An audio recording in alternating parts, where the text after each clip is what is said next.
we perform digital technologies, and how do digital technologies perform us? Another way to ask this question is, what are the physical and behavioral symptoms of digital technologies present within our everyday lives?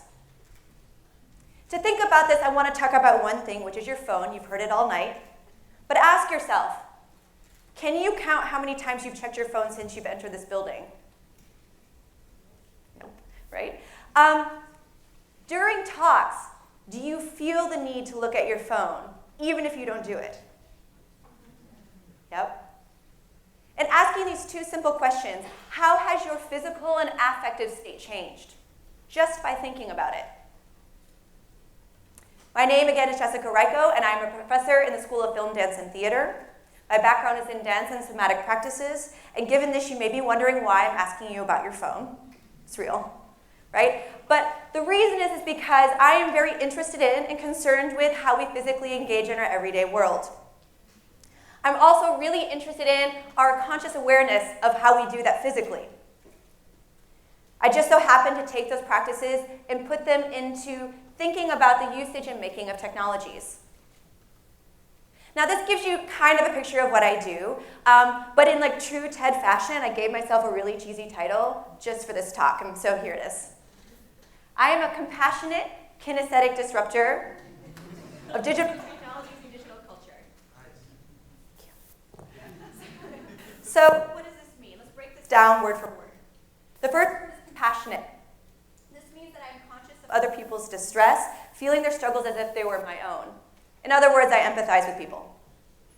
The other one is kinesthetic, meaning that I engage in physical action to cultivate physical and bodily consciousness, connecting my conscious awareness to my physical sense of self. The last one is disruptor. I aim to interrupt or break apart infrastructures and processes as I see needing radical change.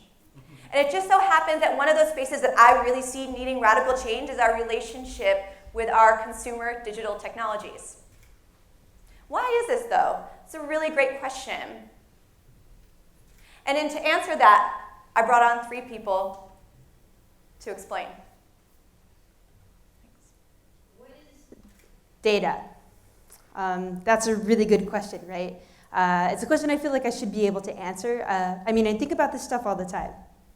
For example, in the short relationship I had with my fitness tracker, I found in an attempt to meet my daily goals that I became a sort of data prisoner. I would pace around the house late at night in a sad attempt to get to those 10,000 steps. And I only ever met that goal once. I have similar issues with my phone in general. I'll pick it up at the first hint of boredom throughout the day. According to this self-tracking app I have on my phone called Moment, I check my phone 70 times a day.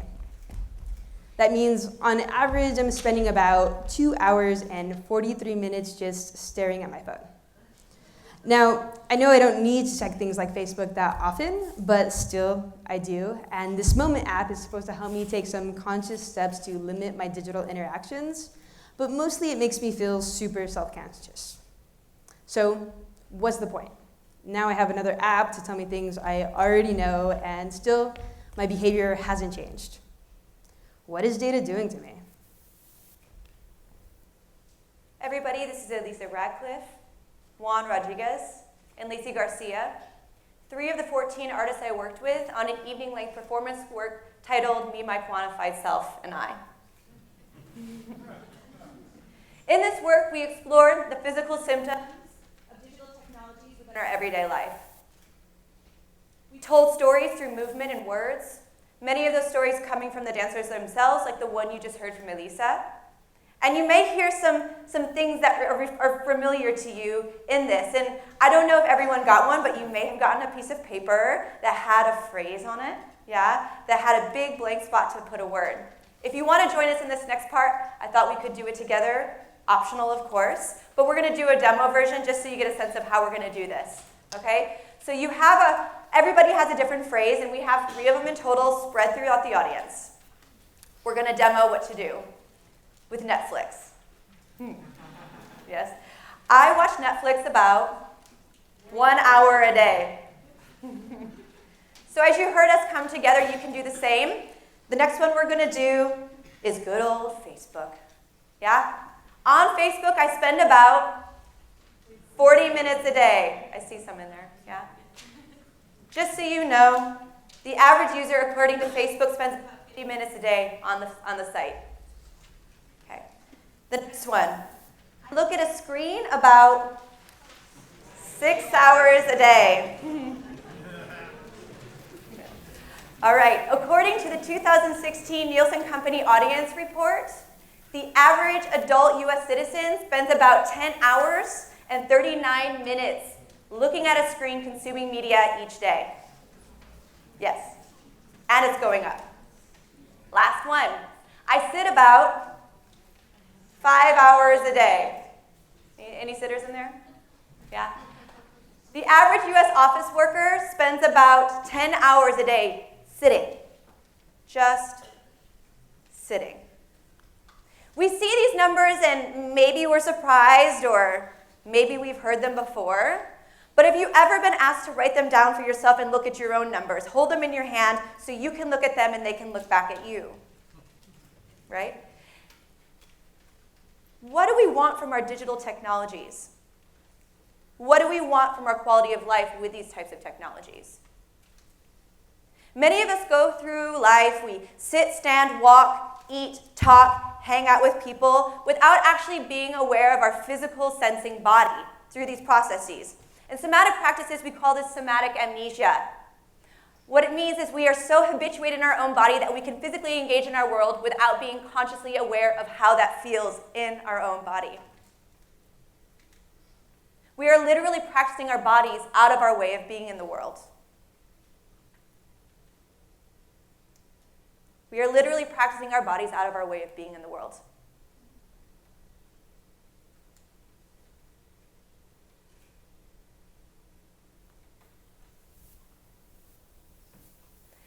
To make this more palpable, I want you to go ahead and close your eyes.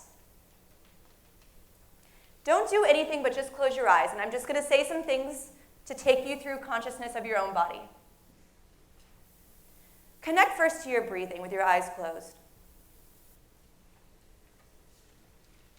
Where do you feel it? Is it up towards the neck? Is it in the ribs or down at the belly? How deep is it? Do you have to increase your breath just to feel it inside yourself? This involuntary action we have to do every day. Bringing your awareness to the outside surface of your body, I want you to pay attention to how you're sitting in your seat. Take note of where you feel pressure, where it feels more or less. Maybe where muscle is a little less. Maybe where bones are, like those sits bones we sit on, is a little bit more. You might even note if you're tilting side to side, one side to another, just by the pressure you feel in the back of your legs. Maybe one leg isn't even touching because your legs are crossed. Going back internally into the body, feel where you're holding muscular tension. Don't change it, but just ask yourself, recognizing your own bodily intelligence, if you did some simple things, how could this position feel better? What could you do? This act of sitting. Go ahead and open your eyes.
is a solo that Lacey Garcia and I co-created as part of My Quantified Self and I.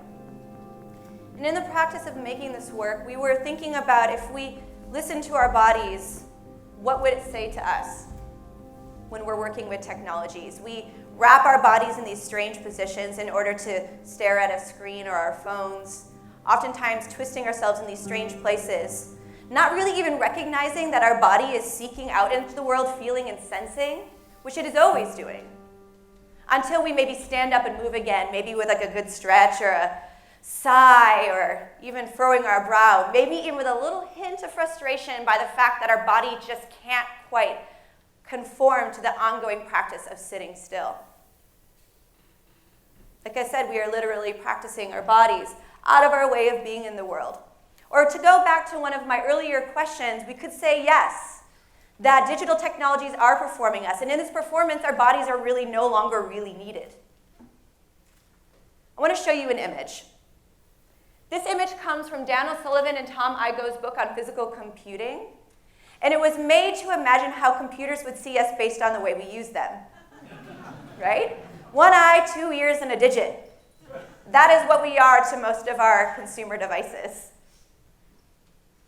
So if this is how computers see us, and they don't see us as human beings who can skip, walk, run, or dance, they see us as an assemblage of 3 body parts. So what are we doing to change this? Well, one of the things that I'm doing is considering this idea of play, right? When we hear the word play, we think of children because they're so stinking good at it, right? They're really good. They are masters of like moving through their world and being aware of what they're doing, right? They are very aware of how their bodies are moving in space and how they're learning from them. It just so happens that as we turn into adults, these sort of repertoire that is acceptable has shrunk, and it means that learning is oftentimes denoted to a passive body and an active mind. Not if you're a dancer, though. I hate to tell you. We have all the fun. As dancers, this is our lifeblood as movement. We are constantly in the ongoing, sophisticated practice of learning through our own physical experience. A lot of times we call this movement improvisation, but for the sake of today, let's call it critical play. Not frivolous play that's just sort of open-ended without any sort of intention, but free and open play that is guided by the idea that we can learn something from that. This is what we do. And it's something that as I went into grad school and started to get into human-computer interaction design spaces, I realized could be really, really useful in such spaces. And this was really reaffirmed for me when I read Phoebe Singer's chapter on the engineering of experience. And in this chapter, she talks about Frederick Taylor's work during the Industrial Revolution, right? Making movement efficient. And engineering our physical experience to cut out all the excess stuff. Cut it out so that we can do the work that we need to do in factories. But the interesting thing is if you look at our contemporary environment, it hasn't changed much. Even though we're no longer working in factories, we are still using efficiency with our devices and our engineered experience and our engineered world as a major metric that we use to define what is good. What she argues, and what I would agree with, is that maybe we should forego efficiency for a little while and think about things like fun, play, movement, physicality. So how I'm doing this is I started to look at things like this is my lab. This is a very large arts festival, family-friendly, and what you're seeing in here are interactive sculptures that we've made. They resonate or vibrate in real time with people's personal data output, meaning that when people lay, roll, hang out on these sculptures and they play on their phones, they can actually feel their mobile phone device output in real time. We call it data shed. So what does it mean to think of this as our lab? Not just our academic setting. This is our iterative process. These is our colleagues doing things like this, and this, and this, and this. So asking other people to participate in fun things is not really that novel. We do it as designers a lot. But what if we ask designers to dance, to play? Yeah? As part of their process, as a requirement as part of their process. So one thing I did is I made a rapid prototype wearable technology band where you could snap in a bunch of different sensors and feedback modules, meaning that when I teach designers, I ask them to move first and to play first before they ever sit down and start to design those technologies. So they have to start through action, through play. Here's some other examples. And here's with people who never dance, where they started thinking about the body. Different places than we typically do. Right? So this is some of the work that I do, just 2 quick examples of my work as a compassionate kinesthetic disruptor. I'm compassionate about the difficulty of working with bodies. It's not easy as a designer. But I'm also compassionate about the idea that we might want more from our technologies than what we get right now.